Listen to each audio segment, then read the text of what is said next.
बिहार के तमाम शिक्षकों के लिए आज एक बड़ी खबर निकल करके आई है और खबर निकल करके आई है बीपीएससी शिक्षकों के लिए।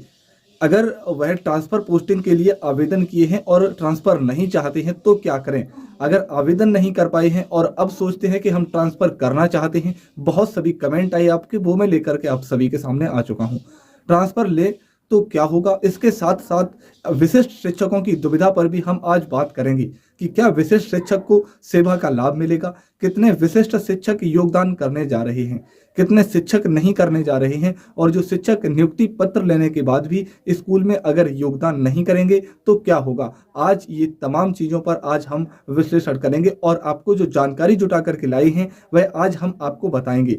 बिहार के राजनीति ताजा हालात पर भी बताएंगे। नीतीश कुमार करवट लेने वाले हैं, बिहार की स्थिति ठीक नहीं है, सब कुछ ठीक नहीं चल रहा है। बीजेपी की अलग राय है, शिक्षकों पर नीतीश की अलग राय है, कई चीजें हैं, भूमि सर्वेक्षण भी है, कई चीजें हैं, इसमें आज हम खुलकर बात करेंगे। नमस्कार, आप सभी देख रहे हैं AP91, आपके अपने यूट्यूब चैनल को आपने सब्सक्राइब करिएगा, बहुत आपका सहयोग मिल रहा है। आपने मुझे खूब प्यार दिया है, खूब स्नेह दिया है, आपकी बदौलत से हम लगातार आगे बढ़ रहे हैं चीज़ों को लेकर, और अब लगभग 53,000 का अपना ये परिवार हो चुका है। तो आपसे आग्रह है कि जल्द से जल्द और आगे चीज़ों को बढ़ाया जाए। और मैं आपके अब मुद्दे पे आता हूँ पूरी तरीके से, क्योंकि हमसे है ना, क्योंकि अगर देखा जाए कि लगातार और मैं आपसे ये बताना चाहता हूँ कि हमारे चैनल पे लाखों की संख्या में लोग रोजाना देख रहे हैं साथी, है ना। तो लगातार जो चीज़ें आगे बढ़ रही हैं, और बिहार की इस टाइम पे राजनीति क्या कहती है, शिक्षक हैं वो कहाँ पर मुद्दा बढ़ता हुआ दिखाई दे रहा है, उन सारी चीज़ों को लेकर आपसे बात करेंगे। तो खबर यह है कि विशिष्ट शिक्षकों को नियुक्ति पत्र लगातार दी जा रही है और 1 तारीख से 7 तारीख तक विशिष्ट शिक्षक योगदान करेंगे, और जहां जिस स्कूल में है उसी स्कूल में योगदान करेंगे।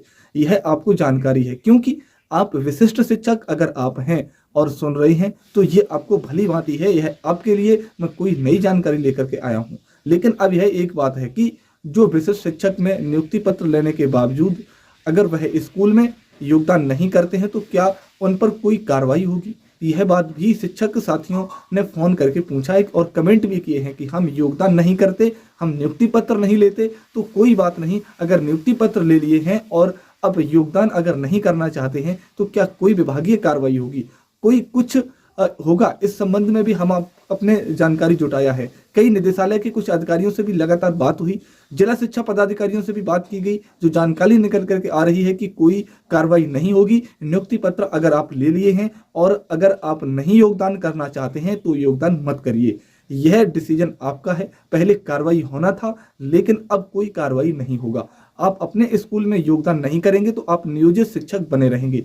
हालांकि आपको बाद में भी इस पर विचार चल रहा है, बाद में भी इस पर जो है वो 7 तारीख तक का समय है, लेकिन बाद में भी इस पर निर्णय लिया जा सकता है।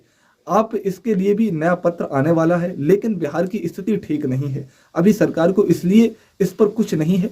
आप अगर नहीं योगदान करेंगे तो कुछ नहीं होने वाला। दूसरा सवाल यह है कि कितने नियोजित विशिष्ट शिक्षक योगदान करने जा रहे हैं। तो जानकारी जो है उसके अनुसार लगभग शिक्षक इक्का दुक्का की बात करें तो इक्का दुक्का शिक्षक ही, कुछ दर्जन भर शिक्षक हो सकते हैं, या पूरे बिहार में 1000 शिक्षक भी हो सकते हैं जो योगदान नहीं करें। लगभग शिक्षक जो हैं, विशिष्ट शिक्षक जो हैं, वह अपने स्कूलों में योगदान करने जा रहे हैं और योगदान करेंगे। लेकिन योगदान करने का मतलब यह नहीं कि योगदान कर लिए तो अब सरकार के साथ संघर्ष नहीं करेंगे, सरकार से अपनी मांग को नहीं रखेंगे, वह मांगे रखेंगे।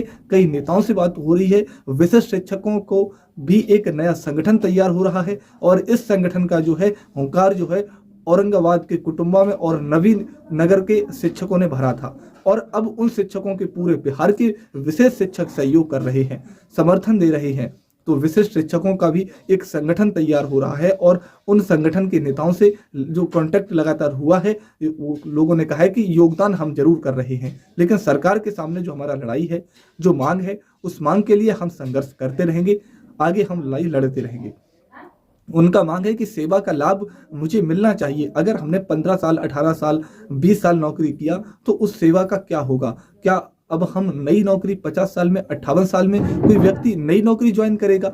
ऐसा कोई रूल नहीं है, किसी राज्य में भी ऐसा नहीं होता है। लेकिन अगर ऐसा होगा तो यह गलत होगा, उसको हम कोर्ट में चुनौती देंगे। पहले तो हम सरकार के सामने बात रखेंगे चुनाव से और ठीक पहले कुछ महीनों के बाद यह चुनाव जो योगदान करने के बाद में विशिष्ट शिक्षक सीधा सरकार से वार्ता करेंगे, आंदोलन करेंगे, और अभी बिहार में आंदोलन का माहौल भी चल रहा है तो यह भी करेंगे। और इनका कहना है कि सेवा का लाभ मिले, सरकार में भी एक अलग ये खड़ा हुआ है। जो चाहता है, नीतीश के करीबी मंत्री भी हैं, कुछ जो चाहते हैं कि तमाम चीजें नीतीश कुमार कर दिए, जब राजकर्मी भी आप बना दिए, आप इस चीज को लेकर के यहाँ तक कि आपने वेतन भी उनका बढ़ा दिया और राजकर्मी भी बना रहे हैं, तो फिर सेवा का लाभ देने पर बिहार के बजट पर कितना फर्क पड़ेगा। कई चीजों को हम काट देंगे, कई चीजों को जो स्पोर्ट्स की चीजें हैं या फिर बहुत सारी जो चीजें हैं जो अनावश्यक शिक्षा विभाग में खर्च हो रहा है, उन पैसों को खर्च कम करिए और जो शिक्षकों का जो सेवा का लाभ है उसको दें, बिना शर्त दें। नियोजित शिक्षक को सरकार जो है विचार कर रही है, वही गुट जो है विचार कर रहा है कि उन शिक्षकों को भी राजकर्मी बनाया जाए, उनको भी मौका दिया जाए, उनको भी डर से बाहर निकाला जाए, और वह भी अपने ही शिक्षक हैं और उसी स्कूल के शिक्षक हैं जहां हमारे बच्चे पढ़ रहे हैं, उनका भविष्य का निर्माण हो रहा है। तो सभी शिक्षकों को सरकार जो है संतुष्ट करे, उनसे काम ले, क्वालिटी एजुकेशन ले, लेकिन उनको दहशत में ना रखे।